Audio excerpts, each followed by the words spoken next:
बड़ी खबर के साथ एंटी पेपर लीक बिल कानून बनने से एक कदम दूर। राज्यसभा से पास हुआ परीक्षा संशोधन विधेयक। लोकसभा के बाद राज्यसभा में पास हुआ बिल। आज सुबह 11 बजे संसद की कार्यवाही शुरू हो जाएगी। बड़ी खबर आपको बता रहे हैं। तो संसद की कार्यवाही 11 बजे शुरू हो जाएगी। एंटी पेपर लीक बिल कानून बनने से एक कदम दूर। राज्यसभा से पास हुआ परीक्षा संशोधन विधेयक। लोकसभा के बाद राज्यसभा में पास हुआ बिल।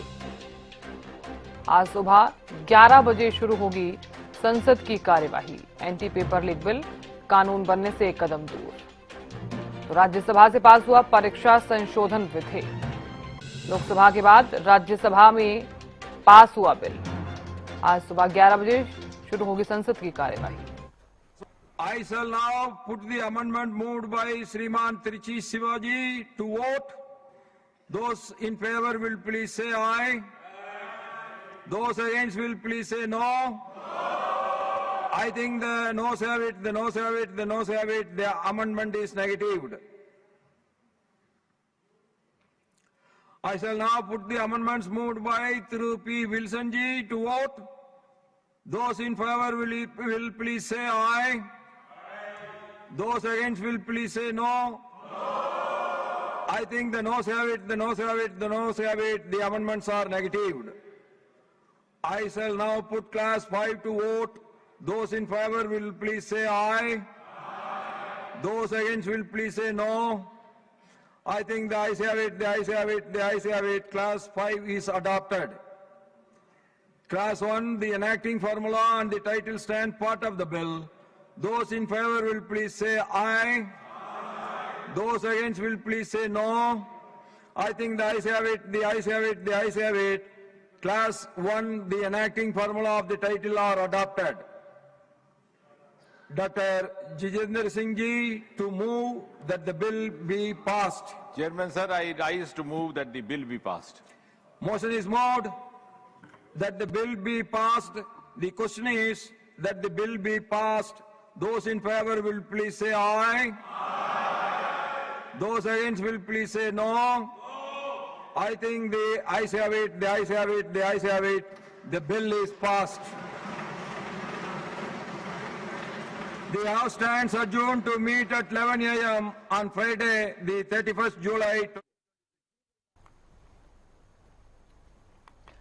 तो चलिए इसी मामले पर जानकारी ले लेते हैं। दिल्ली से अपराजिता से जुड़ गई हैं। अपराजिता, क्या जानकारी मिल पा रही है? एंटी पेपर लीक बिल जो है वो कानून पास तो हो गया है, लेकिन अब चर्चा हुई काफी देर तक। लोकसभा में भी हुई चर्चा, राज्यसभा में भी चर्चा हुई, लेकिन ऐसे में अब इस बात पर चर्चा करना सबसे ज्यादा जरूरी हो जाता है कि इस बिल के चलते युवाओं तक क्या संदेश पहुंचा है, क्योंकि प्रधानमंत्री नरेंद्र मोदी ने भी कल एक वीडियो संदेश के जरिए तमाम बातों का जिक्र किया। बिल्कुल, देखिए, प्रधानमंत्री नरेंद्र मोदी ने सोशल मीडिया प्लेटफॉर्म इंस्टाग्राम पर नया संदेश जारी किया और प्रधानमंत्री ने कहा कि पेपर लीक करने वाले गिरोह जो देश के बच्चों के भविष्य के साथ खिलवाड़ करते हैं, उन्हें बख्शा नहीं जाएगा। ये वीडियो यानी लोकसभा और राज्यसभा दोनों जगह से जब बिल पास हो चुकी है, अब राष्ट्रपति के पास जाती हुई नजर आएगी। उसके बाद प्रधानमंत्री नरेंद्र मोदी ने एक सोशल मीडिया पर एक नया वीडियो उन्होंने जारी किया। और इंस्टाग्राम चूंकि कहीं ना कहीं एक ऐसा प्लेटफॉर्म हो जाता है जहां पर युवाओं से, जेनजी से खास तौर पे इंटरैक्ट किया जा सकता है, और उसी का प्रयोग करते हुए प्रधानमंत्री नरेंद्र मोदी विगत 4 वीडियो से नजर आ रहे हैं। उन्होंने साथ ही प्रधानमंत्री नरेंद्र मोदी ने ये भी कहा कि संसद ने एक ऐसा बिल पास किया है जो हमारी परीक्षा प्रणाली को और मजबूत बनाता है। वहीं उन्होंने कहा कि विश्वस्त परीक्षा पद्धति, इसके लिए हम लगातार एक के बाद एक कदम उठा रहे हैं, चाहे टास्क फोर्स की रचना हो जाए, फास्ट ट्रैक की रचना, राज्यों के सुझावों को ध्यान में होना। साथ ही उन्होंने ये भी बताया कि पिछले कई दशकों से हर राज्य और केंद्र सरकार पेपर लीक की परेशानी झेल रहा है। इसके अलावा बच्चों के भविष्य को भी इसके कारण संकट पैदा हो रहा है। इन सब को ध्यान में रखते हुए देशव्यापी सभी राज्यों में भी और केंद्र में भी शिक्षा पद्धति में सुधार अनिवार्य हो गया है। यानी बिल तो पास किया ही गया है, साथ ही आश्वासन भी यहाँ पे प्रधानमंत्री नरेंद्र मोदी के द्वारा वीडियो जारी करके दी गई है। जी बिल्कुल अपराजिता, बहुत शुक्रिया जानकारी देने के लिए।